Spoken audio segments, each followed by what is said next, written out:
Hello, friends. Welcome here to Week 14. It's the Rotoworld Live Sunday edition. Playoff edition. Wow. First round of fantasy playoffs.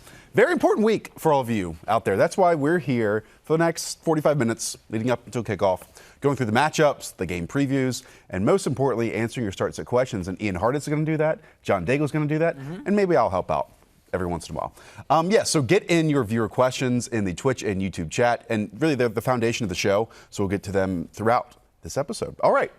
Let's start off with the blurbs of the week. That's how we do each and every week. First up, we get Eli Manning back, guys. It's Week 14. How could this not get any more exciting? Had to happen. It had to happen.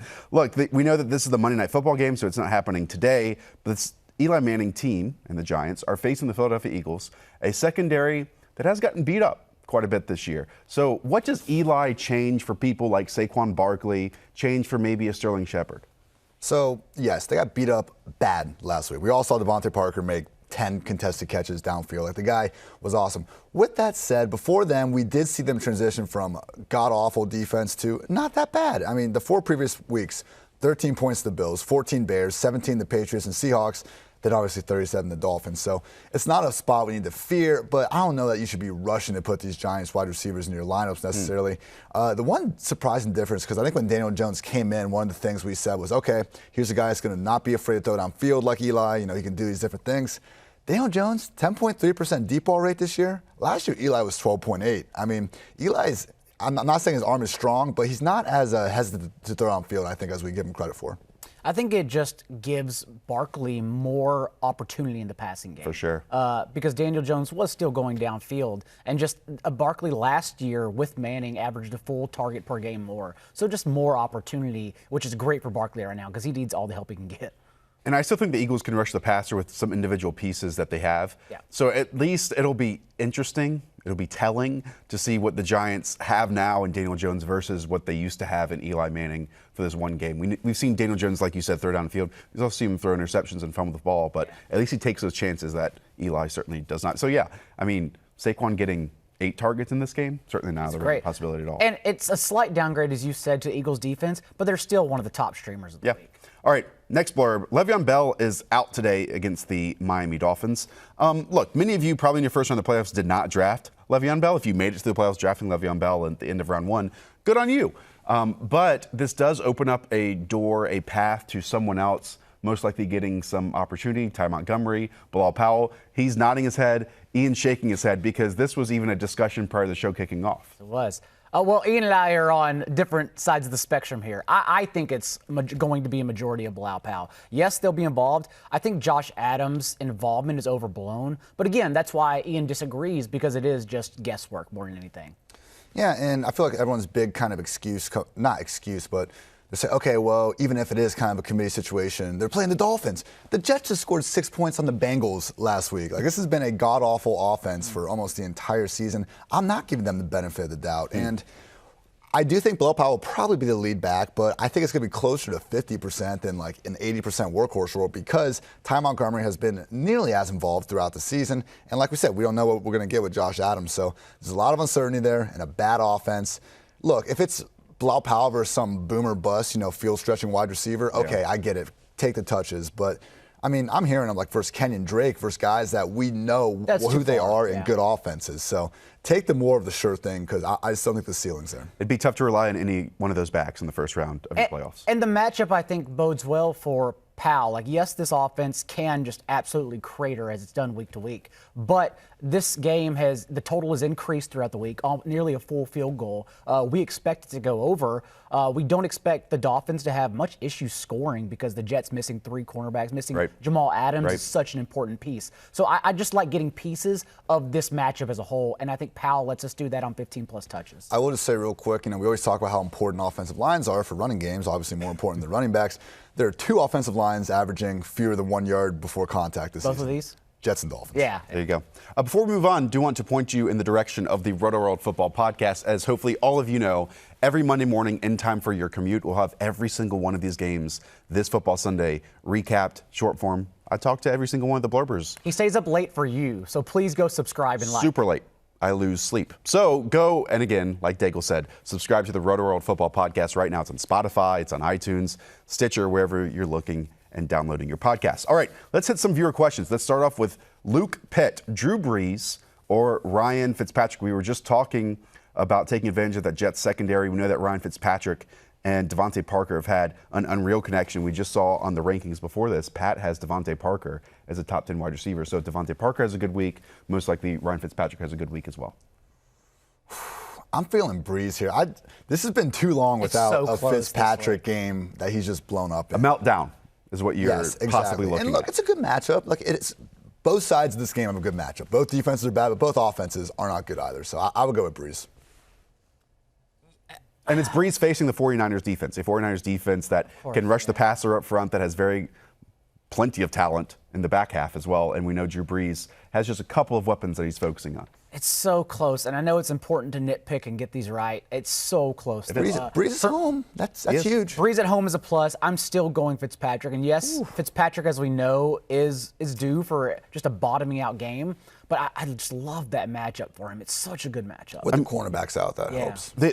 I think the only way you don't go Breeze here is if you think the 49ers pass rush will just overwhelm the Saints like they did against the Falcons. Pass rush did against the Saints offensive line as well. But in like the simplest formula, right, if we're just detaching ourselves from these names, Drew Brees is a 3-point favorite with almost a 24-point total, and Ryan Fitzpatrick is road dog with less than 20 points expected. Just so people know that I do, like, all this advice, I put my money where my mouth is. In our company league we're in, it's the playoffs as well, and I dropped Jameis Winston for Fitzpatrick to stream him this week. Like, I'm very high on Fitzpatrick this week.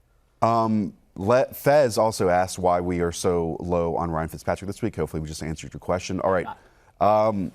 Ansa asked, do I trust Josh Allen as the better quarterback in the harder matchup, or Fitzmagic as the weaker quarterback in a better matchup? So Josh Allen's on this incredible hot streak. He also faces, again, a very stiff test like he's going to in the next couple weeks as well against this Baltimore Ravens team. Where are you on Josh Allen today? It's a super tough matchup. That's what makes it so hard with Drew Brees as well. And, I mean, Lamar Jackson on the other side as well, even though everyone's starting Lamar Jackson, obviously. So basically you're asking, do you take the rushing floor and unknown offense of the Bills against the Ravens or Fitzpatrick? I am personally still going Josh Allen in this instance. Josh Allen's rushing floor is like the ceiling. Only Lamar Jackson and Mike Vick have averaged more rushing yards per game than this guy. Yeah. So our kid has a similar question, Josh Allen or Ryan Tannehill. Definitely Josh Allen. Not even close, actually. Okay. The matchup is good, but remember, it's great for Ryan Tannehill. It's been 3 games in a row now. Tannehill hasn't completed more or hasn't attempted more than 23 passes because they don't need him. They just lean on Derrick Henry. That's the only problem. He's so efficient, but he just doesn't have the volume. It's not an argument against the player. It's an argument against the play calling, and they're efficient. They're a good offense. They don't need Ryan Tannehill. Ian, someone asked about your favorite football player in the entire NFL. Mean Machine.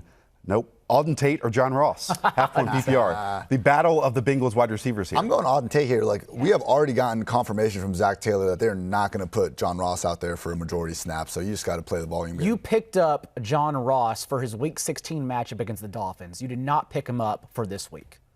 PNR asks, Will Fuller's out. Yes. Drop him or hold him for Week 16 against the Tampa Bay Bucks' worst pass defense. Look, if you're in the fantasy playoffs right now, your roster's probably strong enough where you can hold on to a talent like Will Fuller. Especially if you play on Yahoo, put him in that IR spot and keep him for a better matchup down the road. Will Fuller's a good example of someone I would keep, but guys like T.Y. Hilton, for instance, I'm just cutting and stashing a league-winning running back at the end of my bench. L. Spartan, this to you, Ian. Half-point PPR. Bilal Powell, Sony Michel, or Kareem Hunt? I'm going Sony here, and I know it's kind of hit or miss, but look, the Patriots, when they played the Chiefs last year, they fed Sony 24 carries and 29 carries. The Chiefs are a run funnel defense. They're ranked 6th in DVOA against the pass, 30th against the run. The path to beating them, controlling the clock, and keeping Patrick Mahomes off the field is handing that ball to Sony Michel as many times as possible. There's a second half of this question, and we'll actually get into that Patriots-Chiefs game in a moment. Bonus for you, Daigle. Jared Goff, Matt Ryan, or Sam Darnold? We know that Jared Goff is facing the Seattle Seahawks. Matt Ryan is facing the Carolina Panthers, and we've talked about Sam Darnold, the Miami Dolphins. It's actually Matt Ryan for me. I like this offense a lot today. This is the first time they have every single piece, Austin Hooper included, Devontae Freeman in a good spot, since week 10, because that's when Hooper went down. Yeah. All involved now without Mohamed Sanu. So, yeah, I like Ryan a lot. That's the second highest game total of the week. That could be a sneaky shootout. 48 right now the last time I checked. And again, 3-point favorites at home. The Falcons are with an expected point total of over 25 points. So that one certainly makes sense to play Matty Ice. All right, let's hit on the first Core 4 matchup.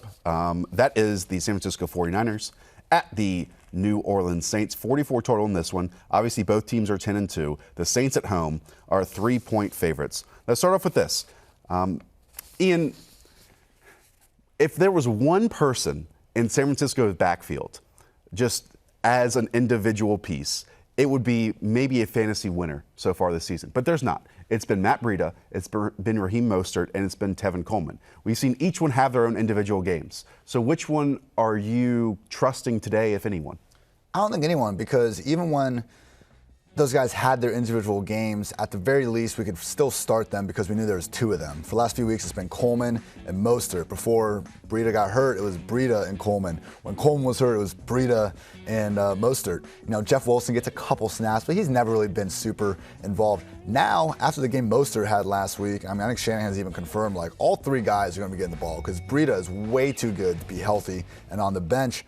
Do they potentially bench Coleman? Maybe. I don't really think so, because whenever he's been healthy this year, he's been out there and usually getting the start. So I think right now it's a tough matchup. I think they only implied for 21 points. I mean, the Saints D is good. Really good. And especially against the run. When we have these volume concerns where it's less of a, usually I was confident these guys would get 15 touches per game. Now, they're going to flirt with 10, I think.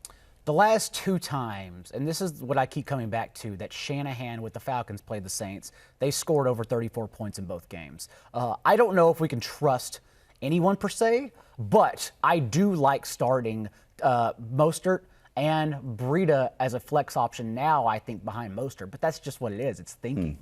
We don't know for sure, and what we can probably safely say is that all will be involved. I hate situations where I can conceivably make a case that any of the three lead this backfield in touches today. Yeah. And having said that, I did drop Tevin Coleman in a couple leagues because it's just not worth the headache when you can grab someone like a Bilal Powell or something like that. Let's look at the New Orleans offense side of this equation. We obviously care about San Francisco's defense. They're phenomenal. We talked about them rushing the passer. They've got talent in the back end as well. Could the Saints' offensive pieces just be better, though, in this matchup? Ian, how do you see it unfolding, and who do you trust in the Saints' offense? So 49ers defense is awesome everywhere, but they are much better against the pass. I think they're 14th in DVOA against the run, first against the pass. And Alvin Kamara, if we've learned one thing from watching this guy, he's not your everyday running back. He is pretty much the wide receiver 2 in New Orleans. With Breeze under center this year, he's had 8, 10, 10, 9, and 8 targets. Even if they shut him down in the run game, which I don't even think is a certainty, you have such a high pass game floor. I think you got to continue treating him as an upside RB1. You know what Michael Thomas is going to give you. And finally, Jared Cook, who we've seen now in these games since the bye, he's a PPR tight end 2 since he came back from injuries. So Cook needs to be starting and continue to treat Michael Thomas and Kamara as high end. Couple notes here, Daigle. San Francisco has allowed over 100 rushing yards in 9 straight games, the longest streak in the NFL. To your point about Michael Thomas, though, I mean, he might break the single-season receptions record, but San Francisco's secondary hasn't allowed a lead wideout to reach 50 yards in a game since Juju Smith-Schuster since week 3. I know the numbers, and you can present the numbers. Yeah, I am. I just did. That's my job. But I would also say, and I'm a numbers guy, I would also say they have not faced Michael Thomas. This play calling especially is too creative to just let Thomas sit on the perimeter and get stuffed by Richard Sherman and everyone else. I imagine they'll get creative. And obviously you're not sitting Thomas, or I wouldn't even worry about Thomas. This is Thomas against any other corner in the league, like the best receiver in the league right now. This game is so pivotal for the 49ers because it's a great game. If they win, then they have a strong chance at the 2 seed. If they lose, then they're really staring that 5th seed right in the face. All right, let's keep it going. More of your viewer questions. YAR, hello, help please. Tyler Lockett or Deebo Samuel? We were just talking about the 49ers offense. Deebo Samuel has really emerged as like a legit wide receiver, not just manufactured touch player. Meanwhile, Tyler Lockett has had his, peak games, but then had some really low performances as well and has been dealing with injuries. YAR is basically asking, do you either have blind faith in Tyler Lockett or take Deebo Samuel's like 2 targets per game the past 2 weeks, or not, I'm sorry, 2 catches per game the past 2 weeks. Right. He's been living off touchdowns since Emmanuel Sanders got back to full health. I'm still trusting Tyler Lockett in that scenario. I bumped down Tyler Lockett to like wide receiver 3, but I'm still trusting Tyler Lockett over Deebo Samuel's limited usage. What do we think Jalen Ramsey's going to line up? Do we think he's going to face Tyler Lockett? I think he goes in the slot. He went to slot against Juju from majority coverage. Could they maybe say he goes outside and covers DK? Potentially, but either way, I'm sticking with Lockett here. Like Dale said, there's not like this big. It's not like Samuel is getting all this more guaranteed volume. They're both guys in run-first offenses that have been spreading the ball out a lot. Okay, we have a lot of names for you from G Gamers channel, who is a longtime viewer of the show. We appreciate you. Well, then we have to help him out if he sticks with the show. Full point PPR. So pick one of these: Bilal Powell, Jalen Samuels, Kenyon Drake, Duke Johnson, or Alexander Madison. I'll eliminate a couple here, right? Let's eliminate Alexander Madison. We probably eliminate Jalen Samuels as well. Yep. When we compare it to Kenyon Drake, Duke Johnson, and Bilal Powell. Who are you going with, Daigle? Kenyon Drake. Yes. Thumbs up from Ian. That means I got it right. Why not Kenyon Drake? Was not there to love as like a top 20 running back today? At least 15 touches last 4 games. Yep. Because any argument you make for Bilal, you can make it the same thing for Kenyon Drake as well, and Kenyon Drake's the better football player and a better offense. Tougher matchup, though. Steelers defense might matter. Yeah, no, it does. They're legit. It does. I am confident, though. I would rest the first round of my fantasy playoffs playing Kenyon Drake over Bilal Powell and feeling super confident. That's fair. I'd start Kenyon Drake. Okay. So but that's the grouping I like talking about Bilal Powell with. I know we have dissenting opinions in Rotoworld, but that's the grouping I like Powell in. Rob Nazar, Baker Mayfield, or Jared Goff. We know Jared Goff at home on Sunday Night Football game we'll talk about later faces the Seattle Seahawks. Meanwhile, we have Baker Mayfield at home, 8.5-point favorites, expected total for the Browns over 24 points against the lowly Cincinnati Bengals. I think Baker's a pretty easy call here. I go Baker. I go Goff. I don't worry about the Rams. This was the discussion last week against the Cardinals. Against poor defenses, I don't worry about Goff or the Rams offense. And it's another bad defense. Kirk Cousins had his way. I know everyone looks at the final 4 minutes in that last drive that Cousins got stumped on. But either way, I trust Goff. I trust Goff against bad defenses. I'm not sure if I would put the Seahawks as like a bad defense. I know you say they've been improving, but I love Goff this week. Right. I love the Rams offense. You don't think he's going to be pressured, so you think Jared Goff will be able to be Jared Goff? The Rams also opened as field goal favorites, and it got bet down to a pick last I checked. Like, just straight got bet down because the Rams are the better team in this game. We have another golf question. This is from Woj1171. With the tough matchups for Drew Brees and Kyler Murray, would you take a chance with Jared Goff? So we talked about Brees, difficult against San Francisco. Talked about Arizona and Pittsburgh. So Jared Goff, you like that matchup a lot better, Dave. I like Goff a lot. Too. Okay. I wish I'm he was going on with Kyler, though, out of that group. Really? I just think the rushing is too high. The rushing floor is really good. I'm a little nervous, like how they fared against the Rams last week, just looking totally lost. That the same thing might happen against the Pittsburgh Steelers. I do wonder what happened though. He still skirted in for a 15-yard rush touchdown. That's true. You always take the rushing floors, and I do wonder how much that weird Friday practice that he was full but got listed with a hamstring injury had effect on him.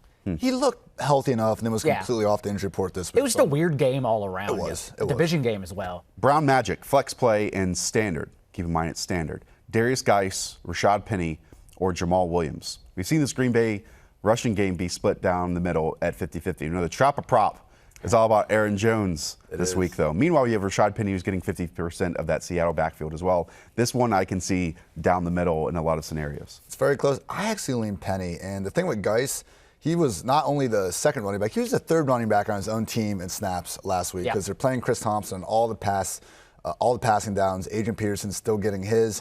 Geis is awesome, and they're out, and you can run on the Packers. So if he's going to be insanely efficient on 12 touches again, then kudos to you, Darius Geis. But Penny, we're seeing that split right down the middle pretty much with Carson over these last 2 weeks, and he scored a goal line touchdown last week. Like they're giving him chances at the goal line. It's not like they have this Carson's our pass down and goal line back. They're letting both guys be the RB1 when they're on the field. So I'm rolling with him. On a season low amount of snaps, Geis is a guy I'm fine with losing on. If he goes for 100 yards and a touchdown, that's fine. I don't care. I'd much rather be wrong on him than chase that limited usage in a three-headed backfield on one of the league's worst offenses. And he had the best matchup imaginable last week against the Panthers too. And dominated. To his credit. On 10, he's awesome. But 10 carries over 12 yards per carry. Like I said, if I'm wrong, I'd just much rather not have a part of it. Don't blame us. Blame the Redskins for not giving him more snaps. Yeah, and they won't give him more snaps. They're going to continue feeding 72-year-old Adrian Peterson. Next Core 4 matchup is the Kansas City Chiefs at the New England Patriots. We know the Patriots are 3-point favorites here. 8-4 Chiefs, 10-2 Patriots. Let's start off on the Chiefs side of this offensive conversation because offensive, offensive a little bit. Look, Patrick Mahomes is not quite putting up the production that he did last year, and it's 2 straight games of less than 200 yards passing. I know last week might not really count because they absolutely dominated the Raiders. But, Ian, we care about numbers. We care about production. Are you at all nervous about this Chiefs offense, Travis Kelce, Tyreek Hill, that backfield against a vaunted, very good, historic Patriots defense? I don't know if we can use the word historic anymore. Okay. In the first 8-9 weeks, yes, absolutely. They were dominating everyone. But particularly if we're just looking at fantasy production, Lamar Jackson was the QB3 versus the Patriots, and Deshaun Watson was overall QB1 when he took him to school. So, Mahomes last year, 352 yards, 4 touchdowns, 295 yards, 3 touchdowns in the 2 games against the Patriots. Yeah, it's tough. I mean, they make it tough on anyone. I'm not denying that. But at the same time, we've seen Mahomes thrive against his defense. We've seen good quarterbacks this year thrive against that defense. So you guys continue to treat him as a high-end QB1. Daigle, for the 7th time this week, will you sort through the backfield situation for us with the Chiefs?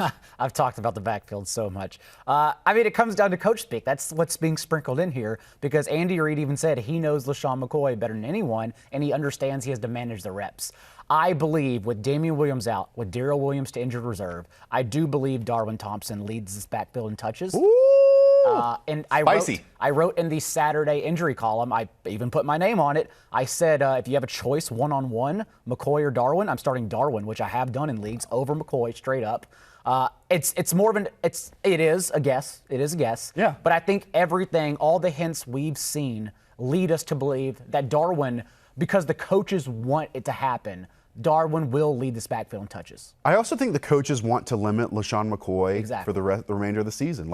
I would be surprised if he sees over 10 touches today. Even the running backs coach came out Friday afternoon and said that as well. It's not just Reid now. It's the entire coaching staff mentioning McCoy's management for the regular season. If Darwin goes off against the Patriots, he might be a league winner down the stretch. Buddy, just saying it. We're ready. Buddy. All right. Scott Fishbowl's ready. Speaking of backfields, let's look over the Patriots backfield, a backfield that has not been good at all this season.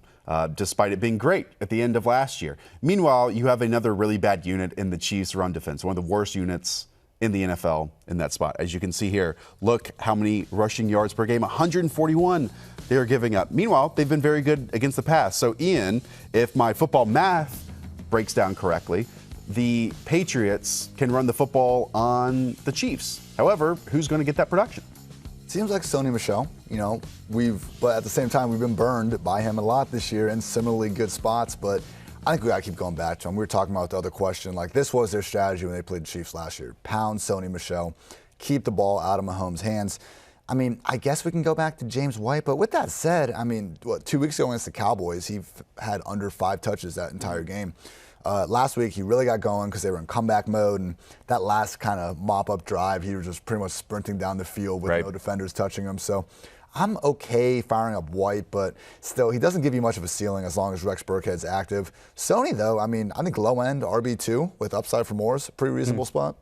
Yeah, James White against the Cowboys totaled -1 yards on 3 touches. And the game plan, because of his performance, doesn't change. He's been a ceiling running back before. Belichick is not the guy to look what he did in the fourth quarter. Remember, midway through the third is when he got 18 of his 22 touches from that point on because they were behind by 3 scores. So James White, you're treating him the same. You're not worrying about his performance. He's a low-end RB3 as he was in the past. Sonny Michel's the guy who should benefit against the Chiefs' number 30 rush defense DVOA. Nice.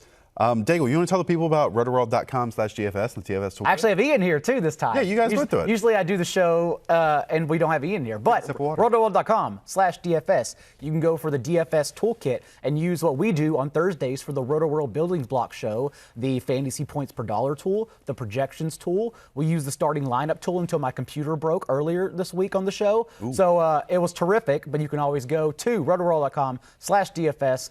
I believe the promo code is still NFL50, and if it's not, yell at me on Twitter. I'll get you another promo code. All right. I'll message the bosses. Let's keep it going with more questions. We have to get a Patrick Laird question in here. We have to. James8484, drop Laird for Pascal, and would you start either James Washington as a flex? Yeah, of course. Why would you not start Pascal? I guess he's asking the question. I should answer the question. Why would you not start Pascal? Well, he can't answer you. He's like a top 25 receiver this week. You're not worried about Pascal whatsoever. Yeah, I'm going Pascal. Speaking of another Zach Pascal question, this one I think comes from an anonymous username that Chris Anise is using in the control room. I'm going to call him out right now, producer Chris. DK Metcalf, John Brown, Zach Pascal, or Jamison Crowder. Pick one of those. Didn't we just talk about this with Chris? Yeah, with Chris. He says it's not him, but it's the exact question that you had, and you're trying to interrupt our show. But I didn't hear this, so that's fine. No, you go. It's between Crowder and John Brown, I think. I think so, Do you agree too. with that, Daigle? It's Crowder over John Brown. I think I lean Crowder as well, but hey, if you want to pick John Brown, it's the playoffs. Big players make big plays in big games. And I understand that the past 2 weeks has been a shift in target share for the Jets. It's been the Robbie Anderson show, at over 20% as opposed to Crowder. But Crowder has still been there, especially with Ryan Griffin coming into this game, potentially banged up. I like Crowder a lot in this spot. Crowder has been a wide receiver too in 5 of 9 weeks with Darnold, outside the top 60 and 4. He's does not look like a boomer bust guy, but that's what he is. I like that matchup a lot. Pick two of these. So each of you pick one. Let's do it that way. In a full point PPR, that's the flex spot. Marquise Brown, Alexander Madison, Sony Michel, John Brown, and Christian Kirk. Again, each of you pick one of those. I got Sony. Dang it, he took the easy one. I knew he was going to do that. So we kind of talked about it, but Sony just from a volume standpoint and a matchup standpoint absolutely checks out. You have to. Okay, what's the other one you're going to go? Not Marquise Brown. It's not Marquise Brown's talent, nor is it his workload. It's the fact that he ran 16 routes in a one-score game last week. That is so concerning for his full-time eligibility the rest of the year. So I'm scared of playing Marquise Brown anywhere, despite the fact he can go off. I'm going to ask this question. What do we think about Alexander Madison this week? I know what Ian thinks about Alexander Madison overall, but to me, I think he has some flex value even if Dalvin Cook is off the injury report, even if Dalvin Cook says he's full go, because I would be surprised if it doesn't move away from 80-20 Dalvin to Alexander Madison to down to like 60-40. My guess is 60-40 as well. I have Madison having standalone flex value, and the game script is what leads me to believe that both running backs will be involved. 13-point home favorites over a third-string quarterback, a defense that has now had a full week, unlike the Bears, who only had a morning walkthrough to prep for Blau. At home as well, I love Madison and Cook today. This game has like serious blowout potential. Yeah. I agree. And we've seen multiple times this year. They're not going to give Dalvin Cook 30-plus carries, particularly not when he's banged up like this. So I think a 10-touch floor is very reasonable. Love it. U2 brother. Okay, I'm a Josh Jacobs owner. I also own DeAndre Washington. Do I wait to see if Josh Jacobs is playing, or do I just put in Carlos Hyde at 1 p.m. slot? These are the type of conundrums and questions that change people's fantasy seasons, Ian. First of all, no pressure. First of all, I want Jalen Richard over DeAndre Washington. I agree. I want Jalen Richard over DeAndre Washington. I'd rather have the targets. I think I would wait on it. I just don't feel good enough about Carlos Hyde. Hold on. Why can't he swap it? Well, because one's 1 o'clock and one's 4 o'clock. But he has Jacobs and DeAndre Washington, right? Yeah, so he's saying, would you rather Raiders play or Carlos Hyde at 1 p.m.? I'd rather wait. Okay. Yeah. Over Carlos Hyde, I'd rather wait. Yeah, I'm just... You guys don't like Carlos Hyde as a 9.5-point home favorite here? Tough. Sunday night was so weird. Why? No one has been able to answer this for me. I've looked all over internet.com for it. Nothing has said anything. Yeah. Why did Duke Johnson out-carry Carlos Hyde and out-touch Carlos Hyde only until the last 2 possessions of the fourth quarter? Why was Duke Johnson suddenly involved? Because that's what I'm interested in, because I would love to play Duke Johnson everywhere if I had an answer. I don't have one, though. So I'm worried about Carlos Hyde. Seems like it might have been a matchup thing because we've seen the Patriots, struggle a little bit against those kind of primary receiving backs over the years. But maybe Bill O'Brien just realized, hey, Duke's the superior running back. And if it was a possible as matchup, well. then wouldn't it be without Will Fuller? They used more 12 personnel and get Duke Johnson involved again. The moral of the story is I don't want to touch Hyde. Okay. Let's go to the Baltimore Ravens at the Buffalo Bills. 10-2 Ravens are actually 5.5-point favorites on the road here against the Bills that I think deserve more respect. And they've gotten it a little bit as of late. But starting with the Ravens offense, I feel like I ask this question every single week. But at some point, unless they win the Super Bowl, the answer is going to be yes. Daigle, is this the week that the Baltimore offense is slowed down? Because when I look at the defensive pieces that the Bills have, you have fast linebackers, you have a space eater like Starr, you have an upfield penetrator like Ed Oliver, and you have talented secondary pieces as well.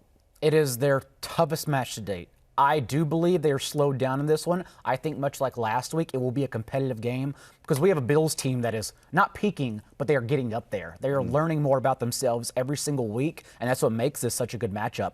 The Niners could be exploited on exterior runs, whereas the Bills are not. They shut down outside the tackles. So yes, I think it's Lamar Jackson's toughest matchup.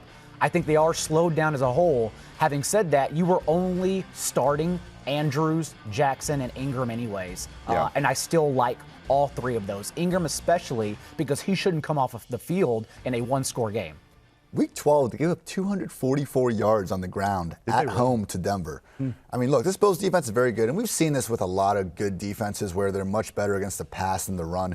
It's 2019. You should be much better against the pass than the run. It's way easier to put the extra guy down to the box than it is to try to figure out how to stop one of these quarterbacks. But look, the Ravens, as it is, even if they're not facing a defense that is, middling against the run, just the problems Lamar Jackson creates is ridiculous. 615 of his 977 rushing yards have been on design carries this year. So their offense is just different from anyone else in the league. Harbaugh told us this in the preseason. He was right. We've seen it come to fruition.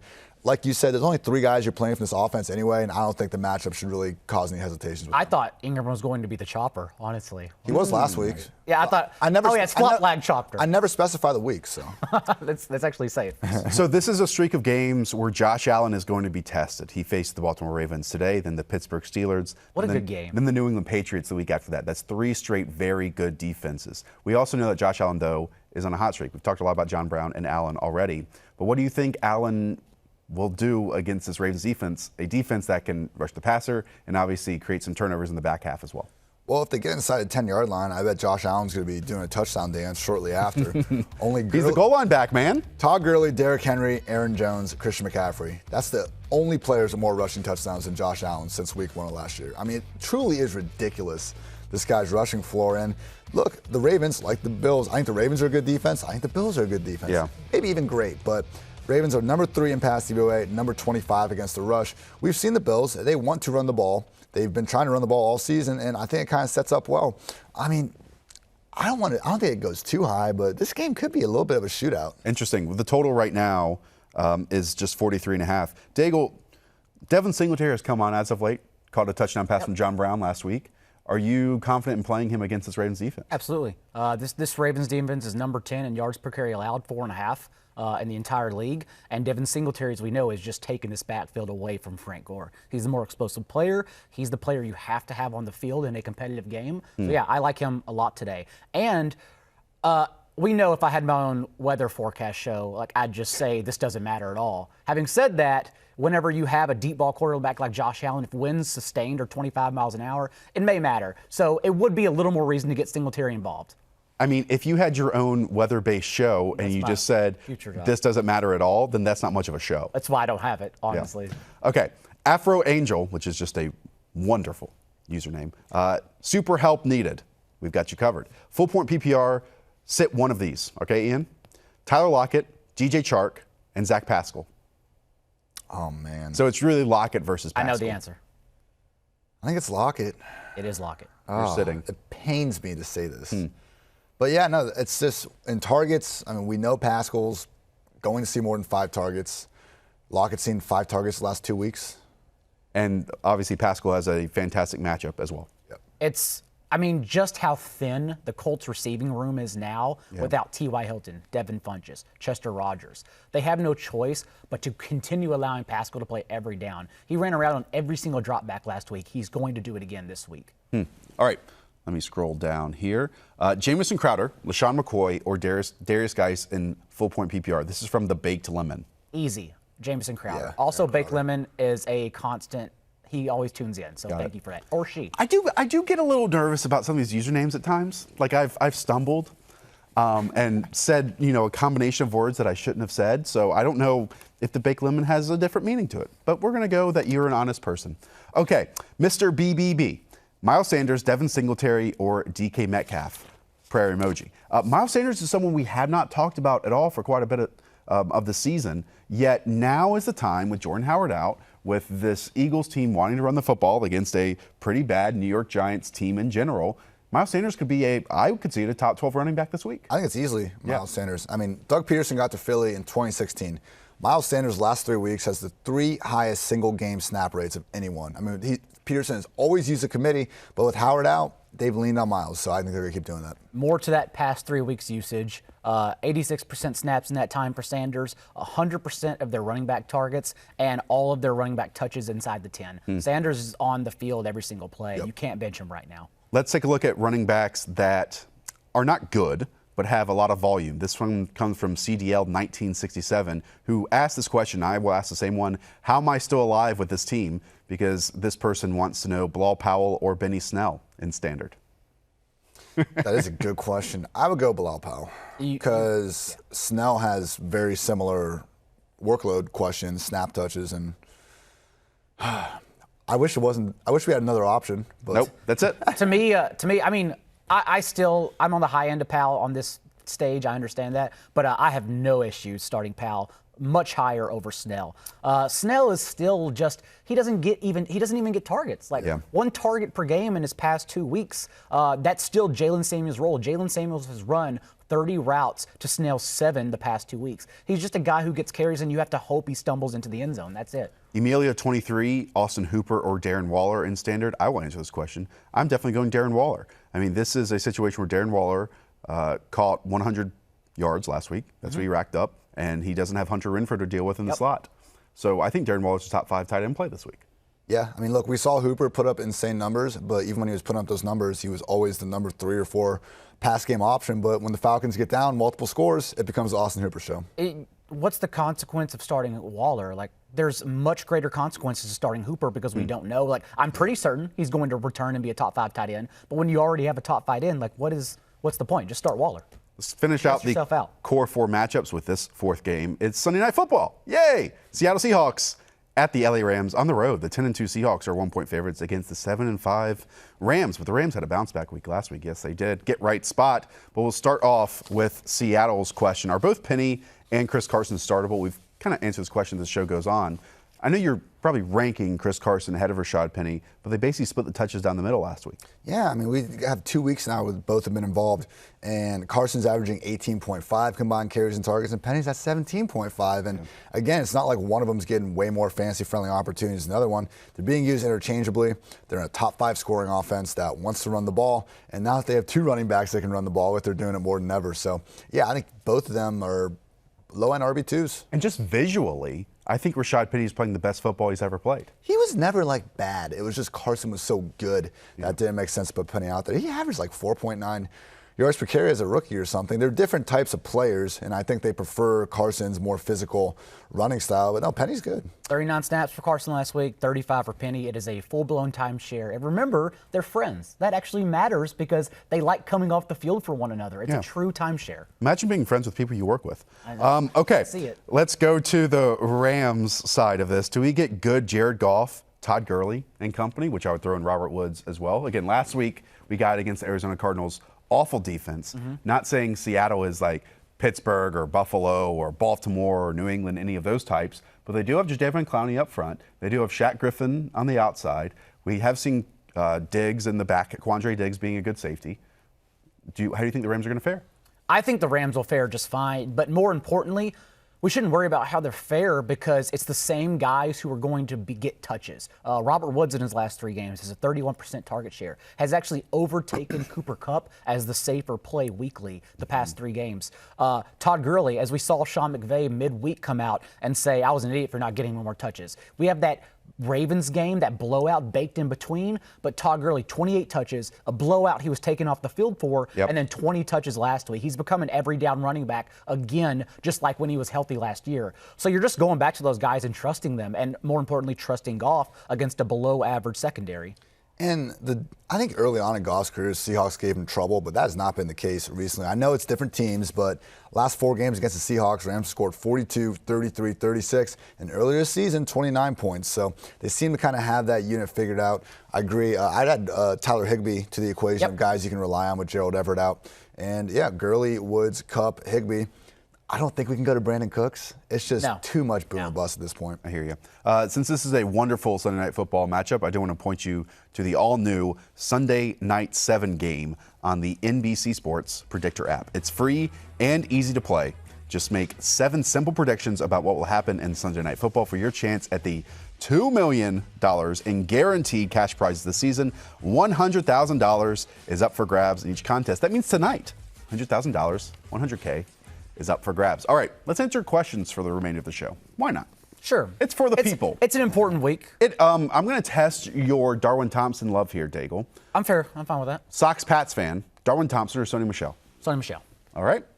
We keep it moving. Easy. I'm happy you said that. And I say this just thinking that Sony Michel gets 20 touches. We know that his floor is so disastrous. Having said that, it's such a good matchup. Here's another Sony Michel question. WWT and Sony Michel or Marlon Mack, half-point PPR? Because we probably are getting Marlon Mack back for the first time in weeks.